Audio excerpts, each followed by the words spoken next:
Historia. Centella Ndoki.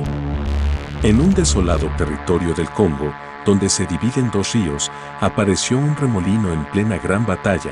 Una tribu de pocos hombres, pintados de rojo sangre, guerreaba ferozmente contra un innumerable ejército que ya los tenía casi vencidos. Este remolino que tocaba el cielo los envolvió y los pintó de marrón con su barro, no dejándolos ver por sus enemigos y diezmando en cada una de sus vueltas el enorme ejército que tenían enfrente.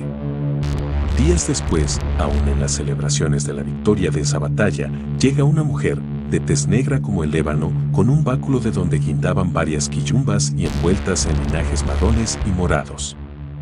El rey de la tribu, quien era Nkulu, sentó a la viajera en el círculo de la fogata, donde deberían estar las mujeres. En medio de la noche, el rey llamó a la visitante y le preguntó quién era y de dónde venía, a lo que la misma le respondió: soy la plegaria de tu hombre, soy quien siempre ha estado a tu lado, soy quien por ti se escapa, soy la misma noche sin luna y sin estrellas, soy la reina con ejército que jamás podrás ver, pero en cada batalla tuya, mi ejército crece.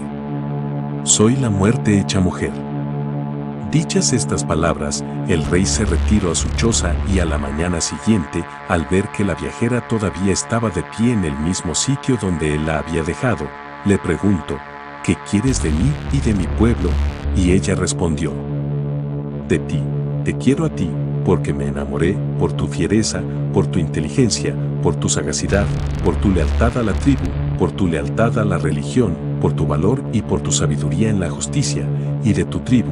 Quiero aprender cómo ser tan fiel a ti como ellos, quiero saber los secretos que ellos tienen para no temer a su partida o a la llegada a mi reino. Quiero aprender qué es la felicidad y la alegría.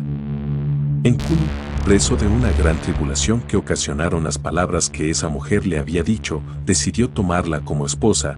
Sería su novena esposa y la más joven de todas. A los 9 días de su decisión, al sonido de una centella, aparecieron 9 montones de riquezas que simbolizarían la dote de esta reina. Fue el momento más pleno de esa tribu. La novena esposa le daría al rey 9 hijos, 4 hembras y 5 varones, siendo el primero de sexo masculino y quien heredaría el reinado en la partida de su padre. Esa tribu históricamente se llamó los Zulu.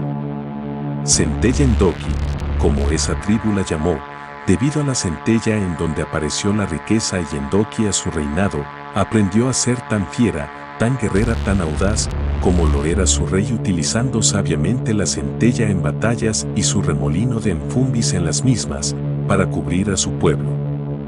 9 días después de la partida de Nkulu, Centella Ndoki fue desprestigiada por las otras esposas del rey, y poniéndola en contra con la tribu, después de ser la más querida, fue la más olvidada. Un buen día se paró en la puerta de Campo Finda y les dijo a la tribu: he aprendido mucho de su rey y de ustedes, sobre todo la traición de la que he sido presa en estos días. Aquí donde me ven, siempre estaré, me voy, pero no para dejarlos, sino para unirme a quien de jamás me he de separar.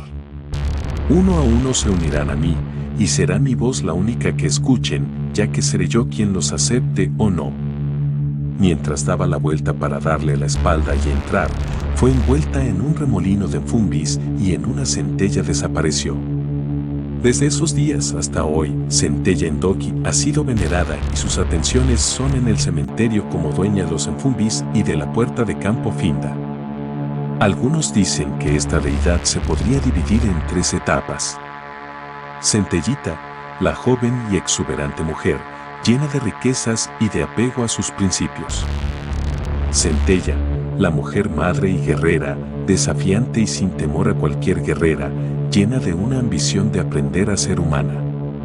Centella Ndoki, la mujer traicionada por su pueblo, que por amor, se unió nuevamente a quien ama, haciendo el sacrificio de dejarlo todo por seguirlo a él, dando de ella todo sin esperar nada.